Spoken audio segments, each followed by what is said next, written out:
Hello friends, welcome back to Nikki's kitchen. இன்றைக்கி நம்ம கிச்சனில் சுவையான ரொம்ப ஆரோக்கியமான சளி பிரச்சனையிலிருந்து முழுமையான தீர்வு தரக்கூடிய ஒரு தலரசம் தான் பார்க்க போகிறோம்.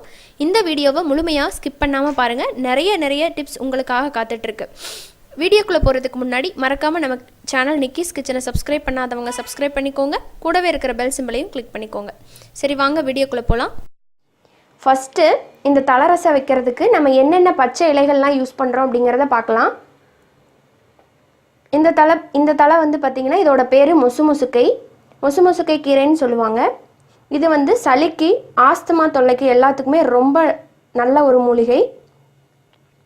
பாருங்கள், இந்த தலை இப்படி தான் இருக்கும். தொடும்போதே நல்ல ஒரு வெல்வெட் கிளாத் மாதிரி ஒரு ஃபீல் ஆகும். அது மாதிரி இந்த தலை இருக்கும். இப்போ இந்த கீரையை நம்ம சேர்த்துக்கலாம். அடுத்தது வாத நாராயணன் கீரைன்னு சொல்லுவாங்க. இந்த கீரையோட கிளைகள்லாம் இப்படி தான் இருக்கும். இதில் பார்த்திங்கன்னா சின்னதாக நமக்கு கீரை வந்து இப்படி இருக்கும். இந்த கீரையை நம்ம சேர்த்துக்கலாம். அடுத்தது நம்ம எல்லாத்துக்குமே ரொம்ப பரிச்சயமான முருங்கைக்கீரை.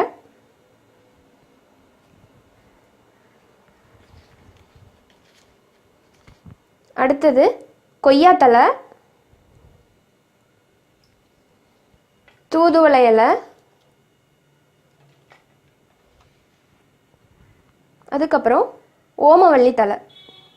இந்த ஓமவல்லி தலை வந்து குழந்தைகளுக்கு மெயினாக நெஞ்சு சளி பிடிச்சிருந்தது அப்படின்னா இதை வந்து நல்லா தோசைக்கல்லில் போட்டு திருப்பி போட்டு நல்லா வாட்டி அந்த தண்ணியை புழிஞ்சு காலையில் வெறும் வயிற்றில் கொடுத்தோம் அப்படின்னா நெஞ்சு சளி படிப்படியாக குறைஞ்சி சளியை வந்து நல்லா கண்ட்ரோலுக்கு வரும்.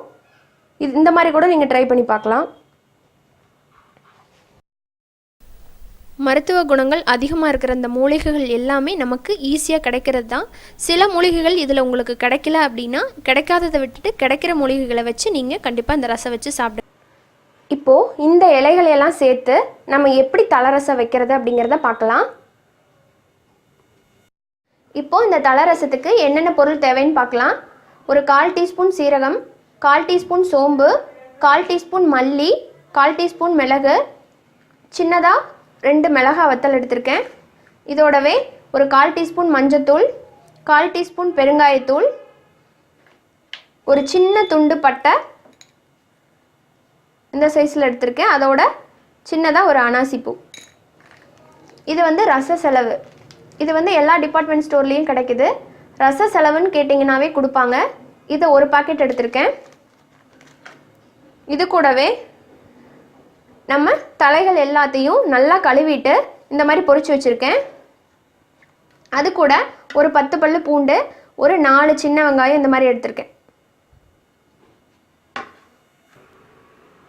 இதோட ஒரு எலுமிச்சம்பழ அளவுக்கு புளியை நல்லா தண்ணியில் ஊற போட்டு இந்த மாதிரி புளி தண்ணி எடுத்துட்டு அதோட ஒரு தக்காளியை இதில் நல்லா கரைச்சி விட்டுக்கலாம்.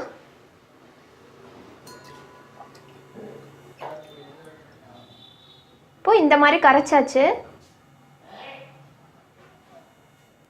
இப்போ நம்ம ரசம் பண்ண ஸ்டார்ட் பண்ணிடலாம். அதுக்கு ஒரு கடாய் வச்சுக்கிறேன். இப்போ மசாலா எல்லாமே ஒன்றா போட்டு நம்ம வறுத்துக்கலாம். இந்த மாதிரி எல்லா மசாலாவும் அதோட மருத்துவ குணமுள்ள எல்லா மூலிகைகளும் நம்ம போட்டு இது செய்கிறதுனால நமக்கு சளியிலேருந்து நல்லா சடன் ரிலீஃப் கிடைக்குது. 100% கண்டிப்பாக இதிலேருந்து தீர்வு கிடைக்கும் உங்களுக்கு. இது ஒரு டைம் செஞ்சு பார்த்தீங்கன்னா அடிக்கடி செய்வீங்க. அவ்வளோ சுவையாகவும் இருக்கும்.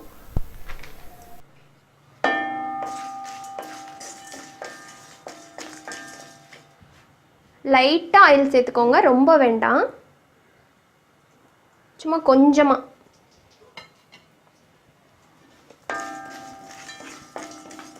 சேர்த்துட்டு இதை ஒரு 2 to 3 நிமிஷம் வதக்கினா போதும். ரொம்ப வதக்கணும்னா கரிஞ்சிரும், பார்த்துக்கோங்க. இப்போ இந்த மாதிரி ஒரு 2 to 3 நிமிஷம் வதக்கினதும் இப்போ அதை நம்ம எடுத்துக்கலாம். இப்போ அதே பேனில் நம்ம இலைகள் எல்லாத்தையும் வறுத்தெடுத்துக்கலாம்.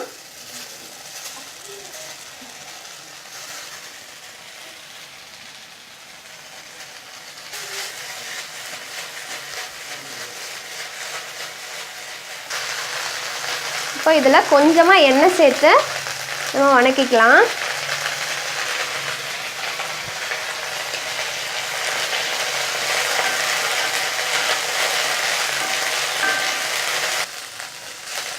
இலையெல்லாம் சேர்த்து இந்த மாதிரி 1 நிமிஷம் வறுபட்டதும் இந்த வெங்காயம் பூண்டையும் இதில் சேர்த்துட்டு இதையும் சேர்த்து நம்ம வதக்கிக்கலாம்.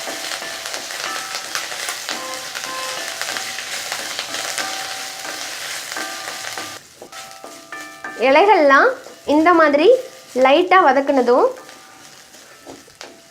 கரிஞ்சிடக்கூடாது, இந்த ஸ்டேஜ் வரைக்கும் வதக்கிக்கோங்க. இப்போ இதை நம்ம ஆஃப் பண்ணிக்கலாம்.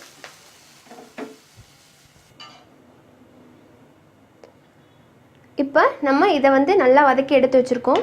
இது கூடவே இந்த மஞ்சத்தூளையும் பெருங்காயத்தூளையும் ஆட் பண்ணிக்கலாம். ஆட் பண்ணிவிட்டு இதை நல்லா ஆற விட்டு நல்லா நைஸாக அரைச்சி எடுத்துக்கோங்க. இப்போது இந்த மாதிரி நல்லா நைஸாக அரைச்சி எடுத்துட்டு இந்த அரைச்சதை வந்து இந்த புளி தண்ணியில் நம்ம கலந்து விட்டுறலாம். கலந்துட்டு ரசத்துக்கு எவ்வளோ தண்ணி தேவையோ அவ்வளோ தண்ணி ஆட் பண்ணிக்கலாம். இதில்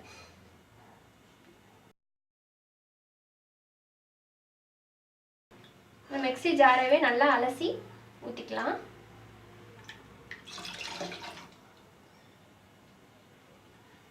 இப்போ நம்ம ரசத்தை தாளிச்சு விட்டுறலாம். அதுக்கு ஒரு பேன் வச்சுக்கலாம்.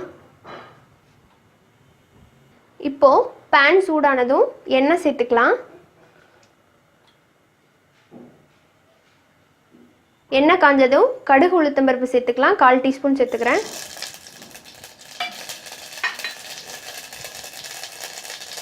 கடுகு வெடித்ததும் கருவேப்பிலை சேர்த்துக்கலாம்.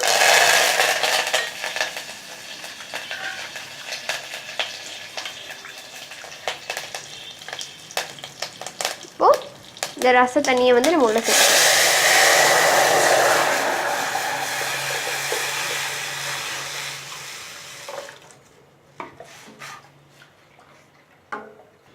இப்போது இந்த ரசத்துக்கு தேவையான அளவுக்கு உப்பு போட்டுக்கலாம். உப்பு ரொம்பவே கம்மியாக சேர்த்துக்கோங்க. இந்த இலைகள் எல்லாமே கொஞ்சம் கசப்புத்தன்மை இருக்கிறதுனால கச்சி போன மாதிரி இருக்கும். ஸோ கொஞ்சம் கம்மியாகவே சேர்த்துக்கோங்க. பத்தலை அப்படின்னா கடைசியாக சேர்த்துக்கலாம். இது நல்லா கொதிக்கணும். மற்ற ரசம் போல் நுரக்கட்டினோன்னே எடுக்கக்கூடாது. இதை நல்லா கொதிக்க விடணும். ஒரு மூடி போட்டு இப்போ நல்லா கொதிக்க விட்டுக்கலாம்.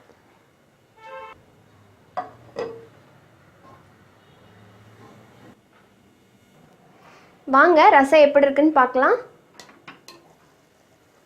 பாருங்கள், ரசம் நல்லா கொதிக்குது. இந்த மாதிரி நல்லா கொதித்ததுக்கப்புறம் உப்பெல்லாம் கரெக்டாக இருக்கான்னு பார்த்து நம்ம ஸ்டவ்வை ஆஃப் பண்ணிக்கலாம்.